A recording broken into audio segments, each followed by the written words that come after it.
দর্শক, আজকের সবচেয়ে বড় খবর কি? পাকিস্তান আবারও ভেঙে যাচ্ছে। হঠাৎ ৭১-এ যে পাকিস্তান ভুল করেছিল, যার কারণে বাংলাদেশ একটি রাষ্ট্রের রূপ নিয়েছিল, সেই একই ভুল পাকিস্তানের সেনাবাহিনী আবার করছে, যার কারণে কাশ্মীর ভেঙে যাচ্ছে, সম্ভাবনা সেদিকে যাচ্ছে। এবং কাশ্মীর ঘোষণা দিয়েছে প্রয়োজনে তারা ভারতের সাহায্য নেবে এবং সেনাপ্রধান আসিফ মনিরকে তারা বয়কট ঘোষণা করেছে। সেই খবর দেব। পাশাপাশি পাকিস্তান আফগানিস্তান একটা বড় যুদ্ধের জন্য প্রস্তুতি নিচ্ছে। আর আজকে সবচেয়ে বেস্ট যে খবরটির জন্য আপনারা বসে আছেন সেটি হলো ইসরায়েলকে চারদিক থেকে ঘিরে ফেলছে তুরস্ক। ইসরায়েলের ইন্টেলিজেন্স গুলো, গোয়েন্দা তথ্যগুলো বলছে এরদোয়ান মসজিদুল আকসাকে মুক্ত করার জন্য একটা বড় পরিকল্পনায় আগাচ্ছে। আর সেই পরিকল্পনার একটি অংশ হলো তুর্কি গোয়েন্দা বাহিনী এবং মিশরের গোয়েন্দা বাহিনী একটি গুরুত্বপূর্ণ বৈঠক করেছে। চলুন, পাশাপাশি ইরান আমেরিকার শান্তি চুক্তি নিয়ে কাতারের বৈঠক শুরু হয়ে গেছে আল জাজিরার তথ্য মতে। চলুন খবরগুলো একটা একটা করে দেওয়ার চেষ্টা করছি। প্রথমেই আমি আসি ইরানের খবর দিয়ে, তারপর চলে যাব আজকে এই খবরগুলো সংক্ষিপ্ত করে পাকিস্তানকে একটু গুরুত্ব দেব বেশি। ইরানের এবং আমেরিকার মধ্যে আলোচনা চলছে দোহাতে। আল জাজিরার সূত্র বলছে কাতারের রাজধানী দোহায় দুই দেশের মধ্যে আলোচনা চলছে, তবে দুই দেশের শীর্ষ নেতারা মুখোমুখি আলোচনা করছেন না। আমেরিকা তার দুজন গুরুত্বপূর্ণ ব্যক্তিকে, জয়ার্ড কুশনার এবং উইটকফ, তাদের দুজনকে কাতার পাঠিয়েছিল। যে ট্রাম্প বলেছিল ইরান আলোচনার জন্য মুখিয়ে আছে, হাতে পায়ে ধরছে, কাদাকাটি শুরু করেছে, দিন শেষে দেখা গেল ট্রাম্প মিথ্যা বলেছেন। অর্থাৎ ইরান নিজেই আমেরিকার সাথে আলোচনা করতে কাতারে যায় নাই। ইরান বলছে আমরা কাতারের সঙ্গে প্রয়োজনে কথা বলবো, আমেরিকানদের সাথে আর বসবো না। অথচ ইরানের সাথে বসার জন্য মার্কিন যুক্তরাষ্ট্রের প্রেসিডেন্ট ডোনাল্ড ট্রাম্পের জামাতা, তার অ্যাডভাইজার জারেড কুশনার এবং উইটকফ কাতারে গিয়ে বসে আছেন, কিন্তু ইরান তাদের সাথে বসবে না বলে জানিয়ে দিয়েছে। তো সেই হিসেবে দুপক্ষের মধ্যে আজকে কাতারে আলোচনা হচ্ছে শান্তি চুক্তির বিষয়। ইরানি কর্তৃপক্ষ তার নির্ধারিত যে নৌপথে অর্থাৎ হরমুজ প্রণালীতে বিদেশি কন্টেনার ইস্যুতে যে ঝামেলাগুলো হচ্ছিল তার একটা সুরাহা করার জন্য এই বৈঠকটি চলছে। ইরানের শীর্ষ আলোচক বলছেন হরমুজ হল তেহরানের ক্ষমতার সর্বশ্রেষ্ঠ হাতিয়ার এবং তিনি জোর দিয়ে বলেছেন যে যুক্তরাষ্ট্র কর্তৃক প্রাথমিক বিধানগুলো বাস্তবায়িত না হওয়া পর্যন্ত চূড়ান্ত চুক্তি নিয়ে আলোচনা হবে না। অর্থাৎ যুক্তরাষ্ট্রের সাথে যে চুক্তিগুলো হয়েছে যদি আমেরিকা সেগুলো বাস্তবায়ন না করে তাহলে চূড়ান্তভাবে আমেরিকার সাথে আর কোনো বিষয়ে বসবে না ইরান। পাশাপাশি ইসরায়েলের জ্বালানি ও অবকাঠামো মন্ত্রী এলি কোহেন বলেছেন গাজা উপত্যকার উপর ইসরায়েলি নিয়ন্ত্রণ কেবল বাড়তেই থাকবে যতক্ষণ না শতভাগে পৌঁছায়। মানে গাজাকে পুরোপুরি দখল করার জন্য ইসরায়েল এখন মাঠে নেমেছে, আর সেই গাজাকে মুক্ত করার জন্য বিগ প্ল্যানে নেমেছে তুরস্ক। দর্শক, আমরা চলে যাচ্ছি এবার দ্বিতীয় গুরুত্বপূর্ণ খবরটিতে। দ্বিতীয় গুরুত্বপূর্ণ খবরটি হলো ইসরায়েলকে চারদিক থেকে ঘিরে ফেলছে তুরস্ক। এটি নেতানিয়াহু এবং নেতানিয়াহু ক্যাবিনেটের মন্ত্রীদের বক্তব্য। সাম্প্রতিক ইসরায়েলের বেশ কয়েকটি গণমাধ্যম বলছে যে তুরস্ক তার যে পরিকল্পনা দেখছে সেটা হলো ইসরায়েলকে চারদিক থেকে ঘিরে ফেলা। কিরকম? তুরস্ক একসময় ইসরায়েল বলেন, ফিলিস্তিন বলেন, এটার মূল মালিক ছিল ওসমানীরা। এরপরে ওসমানীদের পতন হয়, অনেকগুলো রাষ্ট্রের জন্ম হয়, জর্দান হয়, মিশর হয়, ফিলিস্তিন হয়, আরবের গালফের প্রচুর যে দেশগুলো আছে সবগুলি একসময় ওসমানীর ছিল। সাম্প্রতিক সময় তুরস্ক এবং এরদোয়ান এবং নেতানিয়াহুর মধ্যে খুব হট বাতচিত হয়। দুই পক্ষকে নিয়ে অনেক কথা হয়। নেতানিয়াহু তার গ্রেটার ইসরায়েল পরিকল্পনা পেশ করে, আর এরদোয়ান মসজিদুল আকসা বা বাইতুল মুকাদ্দাস মুক্তির ঘোষণা দিচ্ছিলেন বারবার, বা ফিলিস্তিনকে মুক্তির ঘোষণা দিচ্ছিলেন বারবার। এখন কি দাঁড়িয়েছে? ফিলিস্তিনকে মুক্ত করতে হলে তুরস্ককে প্রতিবেশী একটি দেশ লাগবে। আমি আপনাদেরকে বিগত ফিলিস্তিন যুদ্ধের সময় খবরগুলো বারবার দিতাম, মনে আছে আপনাদের? ফিলিস্তিন এমন একটি জায়গায় অবস্থান করছে যেখানে এক পাশে আরবের দেশগুলো, মিশর, পাশে তো ইসরায়েল আছে, জর্ডান আছে, কিন্তু কোন রাষ্ট্র ফিলিস্তিনকে ইসরায়েলের উপর তাদের পক্ষে দাঁড়ায় না, মানে ইসরায়েলের পক্ষেই থাকে নীরবে, কিন্তু ফিলিস্তিনের মুক্তির ব্যাপারে কেউ কাজ করে না। তো এই দেশগুলোকে টপকে তুরস্ক কিছু করতে পারে না, তাই এই দেশগুলোর সাথে সম্পর্ক বৃদ্ধিতে নজর দেয় এরদোয়ান। সেই হিসেবে তার সবচেয়ে বৈরী সম্পর্কের যে দেশ মিশর, তুরস্কের সাথে মিশরের হ্যাভি বিরোধ থাকে। জানেন, লিবিয়ার সাগর দখল টখল কয়েকটি ক্ষেত্রে তুরস্ক এবং মিশর মুখোমুখি থাকে। যেখানে তুরস্ক ঢোকে সেখানে মিশর অপোজিটে থাকে, আরব আমিরাত অপোজিটে থাকে। সেই তুরস্ক মিশর গাজাকে মুক্ত করার জন্য, ফিলিস্তিনকে মুক্ত করার জন্য শেষ পর্যন্ত ফিলিস্তিনের সাথে সম্পর্ক বৃদ্ধি করে। এরপরে আমরা দেখলাম কি তুরস্ক এবং মিশরের সামরিক মহড়া। আবার কি দেখলাম, তুরস্ক এবং মিশরে আবার সামরিক মহড়া। প্রথমে তুরস্কে মহড়া, এরপরে মিশরের মহড়া। এই দুই দেশ, দুটি মহড়া হয় দুই দেশের পক্ষ থেকে। এখন দেখছি কি আজকে এমআইটি, মিল্লিত ইস্তেকবারাত তিশকিলাতি, তুরস্কের সবচেয়ে বড় যে গোয়েন্দা সংস্থা, সেই গোয়েন্দা সংস্থার প্রধান কার্যালয় আজকে ইব্রাহিম কার্লিন, তুরস্কের যিনি গোয়েন্দা প্রধান, আগে এই পদে ছিলেন কে, আজকে পররাষ্ট্রমন্ত্রী হাকান ফিদান, মোটামুটি তিনি এটিকে তৈরি করে মানে আজকে স্ট্রং পজিশনে নিয়ে আসছেন এমআইটি কে। তার কি বলবো সাফল্যের পর সেই পদে বসে রজব তৈয়ব এরদোয়ানের আরেক প্রিয় ব্যক্তি ইব্রাহিম কার্লিন, তিনি এখন গোয়েন্দা প্রধান। তো তিনি এবং মিশরের যিনি গোয়েন্দা প্রধান হাসান রাশিদ, তারা আজকে রুদ্ধতার মিটিং করেছেন তুরস্কে বসে। এই খবরটি ইসরায়েলের জন্য সবচেয়ে টেনশনের কারণ, যে মিশরের গোয়েন্দা প্রধান এবং তুরস্কের গোয়েন্দা প্রধান তুরস্কে বসে মিটিং করছেন। শুধু তাই নয়, সেই মিটিংয়ে হামাসের বর্তমান প্রধান এবং সাবেক প্রধান খালেদ মিশেল এবং বর্তমান প্রধান দুজনে উপস্থিত ছিলেন। হামাসের দুজন পাওয়ারফুল ব্যক্তি এই মিটিংয়ে উপস্থিত ছিলেন। অর্থাৎ তুরস্ক মিশরের গোয়েন্দা প্রধানকে ডেকে এনে পুরো ফর্মুলা তুলে দিয়েছে, এমনটি ধারণা ইসরায়েলের। কি, একদিকে ইসরায়েল গাজাকে চারদিক থেকে দখলে যাচ্ছে। আজকে আমি আল জাজিরার খবর থেকে আপনাদেরকে বললাম যে তারা আস্তে আস্তে পুরো গাজাটাকে দখল করতে চাইছে। সেভাবে প্রতিদিনই গাজায় হামলা করছে, মানুষ মারছে, নিরীহ মানুষ মারছে, গাজার হামাস লিডারদের মারছে। কে? নেতানিয়াহু। এবার তারা কি করছে, বা তাদের এই দখলদারিতা বন্ধ করতে এরদোয়ান নতুন পরিকল্পনা নিয়ে মাঠে নেমেছে। একদিকে তিনি সিরিয়ায় ঢুকে পড়েছে ইসরায়েলকে শায়েস্তা করার জন্য। এখন সিরিয়াটা আমরা জানি জোরানি বাহিনীর হাতে, কিন্তু জোরানি বাহিনীর মুক্তিটা এনে দিয়েছে তুরস্ক, এবং তুরস্ক মোটামুটি পুরো সিরিয়ার রক্ষা কবচ হিসেবে আছে, বা তুরস্কের সেনাবাহিনী সিরিয়াকে পেছন থেকে সবচেয়ে বড় শেল্টার দিচ্ছে। আর সিরিয়া যদি কারো কথা শোনে সেটা তুরস্কের, এবং সিরিয়া আন্তর্জাতিক বিশ্বের যে সমর্থন পেয়েছে সেটা তুরস্কের কারণে, এটা তুরস্কের এরদোয়ান এনে দিয়েছে। 2 নম্বর, তারা ইরানের সাথে সম্পর্ক বৃদ্ধি করছে তুরস্ক, কারণ ইসরায়েলের আরেকটি প্রতিবেশী দেশ আছে, নাম কি? Lebanon, Hezbollah Lebanon. তুরস্কের সাথে ইরানের যে মানে দূরত্বগুলো ছিল, বা হিজবুল্লাহর সাথে যে দূরত্বগুলো ছিল, এরদোয়ানের গোয়েন্দা বাহিনী ভেতরে কাজ করছে। তারা লেবাননকে, ইসরায়েল মানে তুরস্ক লেবাননকে এখন আস্তে আস্তে আয়ত্ত নিতে চাইছে, হিজবুল্লাহকে তার পক্ষে নিতে চাইছে, কারণ আগামী দিন তুরস্ক তাদের সহযোগিতা করবে ইসরায়েলের বিরুদ্ধে। প্রক্সি যেমন ইরানের হোক, কিন্তু একটি আধুনিক উন্নত সামরিক বাহিনীর দেশ তুরস্কের সমর্থন হিজবুল্লাহর খুবই গুরুত্বপূর্ণ। ইসরায়েলের গণমাধ্যমগুলো বলছে যে শুধু ইরান নয়, হিজবুল্লাহর সাথে গোপনে ইরানের কি বলে তুরস্কের যোগাযোগ আছে। তার মানে লেবানন পয়েন্টও তুরস্ক ঢুকে পড়ছে, সিরিয়া ঢুকে পড়েছে, এখন মিশরে ঢুকে পড়েছে।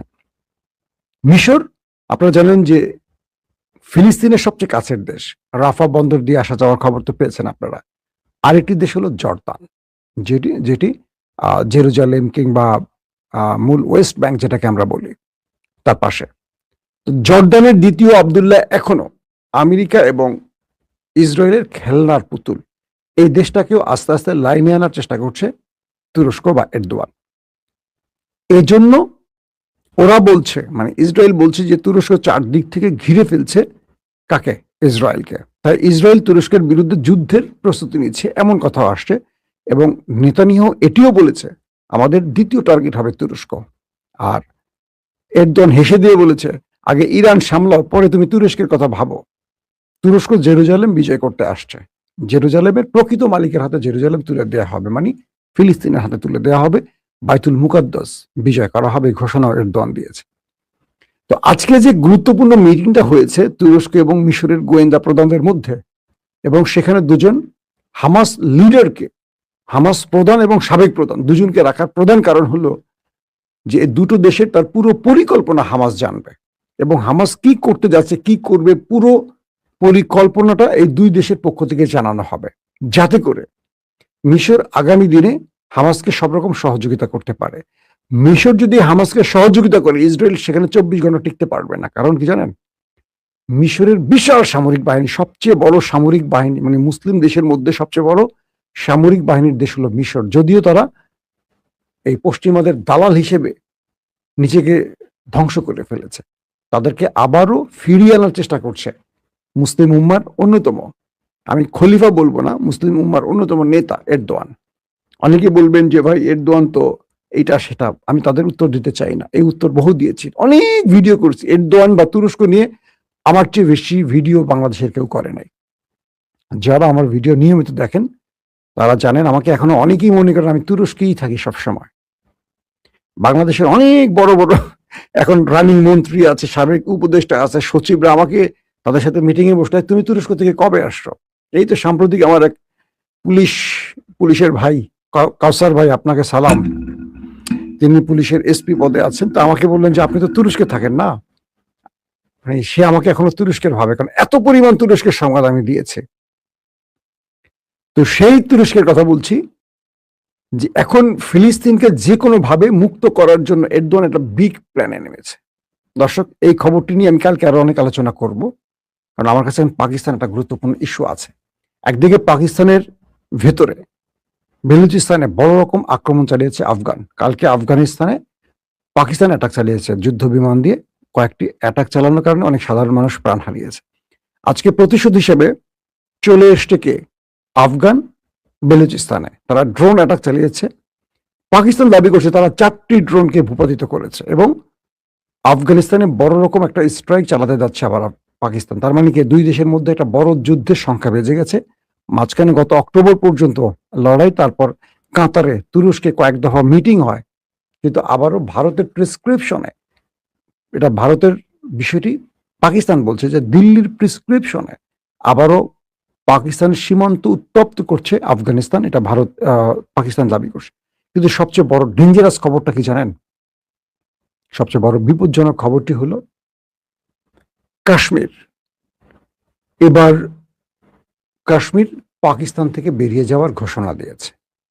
এর প্রধান কারণ হলো শাহবাজ শরীফ সরকার এবং আসিফ মনির সরকার পুরো পাকিস্তানের মধ্যে মানুষের বাক স্বাধীনতা হরণ করে দিয়ে পুরো বিরোধী দলকে নিষ্পেষণের চরম মাত্রা নিয়ে গেছে। ইমরানকে বিনা অপরাধে আজকে কতটা বছর জেলে রেখেছে, তার চোখ অন্ধ হয়ে গেছে একটা প্রায়, আরেকটা কোন রকম চলছে। তাকে স্লো পয়জনি করে হত্যার একদম চূড়ান্ত পর্যায়ে নিয়ে গেছে। তার স্ত্রীকে জেলে আটকে রাখা হয়েছে বিনা অপরাধে। পৃথিবীতে কোনো সভ্য সমাজে এইরকম আমার মনে হয় না। এটা কেবল শেখ হাসিনা করেছিল, বেগম জিয়াকে জেলে রেখে এবং মতিউর রহমান নিজামীকে বিনা অপরাধে ফাঁসি দিয়ে। দ্বিতীয় ফ্যাসিস্ট হিসাবে আমরা পাকিস্তানকে দেখতে পাচ্ছি। সেই পাকিস্তান এবার কাশ্মীর সংকটে আটকে গেছে বড় জালে।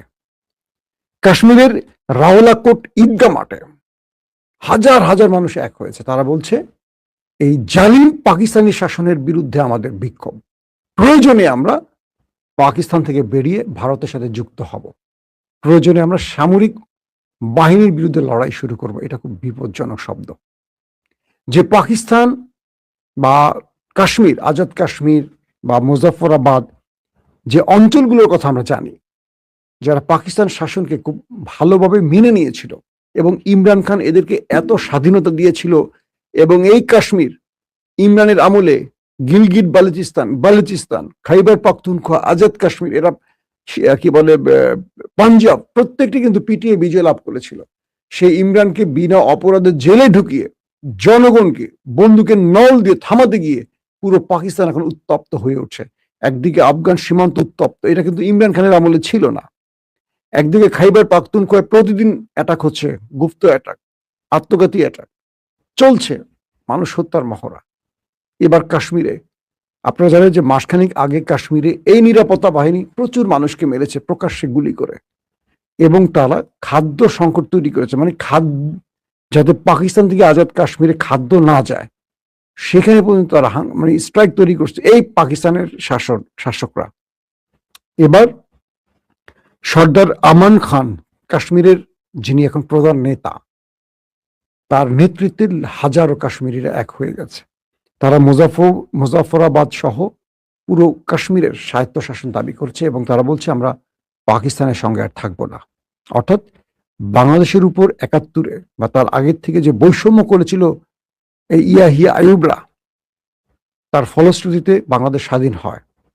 এবার সেই শাসন ব্যবস্থা, মানে সেই ইয়াহিয়ার প্রেতাত্মারা, সেই আইয়ুব খানের প্রেতাত্মারা আসিফ মনিরের ঘাড়ে ভর করেছে। পুতুল নওয়াজ শরীফের ভাই শাহবাজ শরীফ শুধু পুতুল প্রধানমন্ত্রী, কিন্তু পুরো দেশ চালাচ্ছে কে? মিস্টার আসিফ মনির। তিনি তার যেই সিস্টেমে সামরিক বাহিনী তার মানুষের অধিকার বুঝবে না। সামরিক বাহিনীর দেশ চালানোর স্টাইল এক, রাজনৈতিক দলগুলো দেশ চালায় আরেক স্টাইলে। তো আসিফ মনিরের বিরুদ্ধে পুরো কাশ্মীর জেগে উঠেছে। তারা বলছে আমরা সেনাপ্রধান আসিফ মনিরকে বয়কট করলাম, তাকে সেনাপ্রধান হিসাবে আমরা মানি না। এই আন্দোলনটা শেষ পর্যন্ত কাশ্মীরকে আলাদা করে ফেলে কিনা। সবচেয়ে বড় বিপজ্জনক শব্দ হলো কাশ্মীর বলছে প্রয়োজনে আমরা ভারতের সাহায্য চাইব, আর ভারত এটার অপেক্ষায় আছে। এই পাকিস্তান এই ভুল করার কারণে শেখ মুজিব ইংরেজের সাহায্য নিয়ে বাংলাদেশকে আলাদা করেছিল, মনে আছে? সেম জায়গায় পাকিস্তানের সেনাবাহিনী আবার পাল্লা দিয়েছে। তারা একই ভুল আর কতবার করবে? একই ভুল। একদিকে গিলগিট, তারপর বালুচিস্তান, খাইবার পাখতুনখোয়া, এগুলো কিন্তু স্বাধীন হওয়ার পথে, এগুলো কিন্তু লিবারেশন আর্মি তৈরি হয়ে বসে আছে, টিটিপি বসে আছে। কাশ্মীর আলাদা হওয়ার সঙ্গে সঙ্গে পাকিস্তান কয়েকটা টুকরা হয়ে যাবে, ভারতের দীর্ঘদিনের স্বপ্ন বাস্তবায়ন হবে। তাহলে কি করণীয়? একটাই, পাকিস্তানকে স্বাধীন রাজনৈতিক নেতার হাতে ছেড়ে দিতে হবে। সব সময় সামরিক বাহিনী রাজনীতিকে কন্ট্রোল করতে গিয়ে পাকিস্তানের মধ্যে এই বেড়া তারা বাজিয়ে দেয়। ইমরানকে যদি ইমরান খান কিন্তু নির্বাচনে বিজয়ী হয়েছে, 18 নির্বাচনে, তাকে জেলে আটকে রাখা হয়েছে, কারণ সে বের হলে তার ক্ষমতা বসতে চাইবে। এই জন্য ইমরানকে এখন বের করে দিয়ে যদি তার যোগ্য সম্মান দেয়, সব সমস্যার সমাধান হয়ে যাবে। সেনাবাহিনীকে ব্রাকে চলে যেতে হবে, সেনাবাহিনীকে রাজনীতি করা যাবে না এই উর্দি পরে। এখন কাশ্মীরের মধ্যে ব্যাপক গন্ডগোল চলছে, মানুষ রাস্তা ব্যারিকেড দিয়ে আটকে দিয়েছে, বড় সংঘর্ষের দিকে আবারও পাকিস্তান আগাচ্ছে। কাশ্মীরিরা যদি নিজেদের স্বাধীনতা চেয়ে বসে, এখন যদি তারা ভারতের সাহায্য চেয়ে বসে, পাকিস্তান আর কিচ্ছু করতে পারবে না। তাই পাকিস্তানকে দ্রুত সিদ্ধান্ত নিতে হবে, অস্ত্রের ভাষায় না, এটিকে রাজনৈতিকভাবে সমাধান করতে হবে। দর্শক, আজকের মতো শেষ করতে চাই। আপনাদের যদি কোনো ভালো প্রশ্ন থাকে আমাকে করলে আমি অবশ্যই উত্তর দেবো। আপনারা মাঝে মাঝে শুধু বলেন আমার কমেন্ট পড়েন না কেন, প্রশ্ন করেন, ভালো ভালো প্রশ্ন করলে সেই কমেন্টটা পড়তে পারি। সেরনিয়াবাদ, আপনার নাম উচ্চারণ করতে বলছেন, করছি ভাই, খুশি আপনি? তুরস্ক হচ্ছে মুসলিম বিশ্বের, আপনি ঘরে বসে যা জানেন মনি সাহেব, আলহামদুলিল্লাহ ভালো জানেন, সমস্যা নাই। আপনি যে শিক্ষা নিয়ে আছেন আপনার কাছে থাকুক। তুরস্ক দালাল নাকি সেটা আপনাকে আর বলার প্রয়োজন হবে না।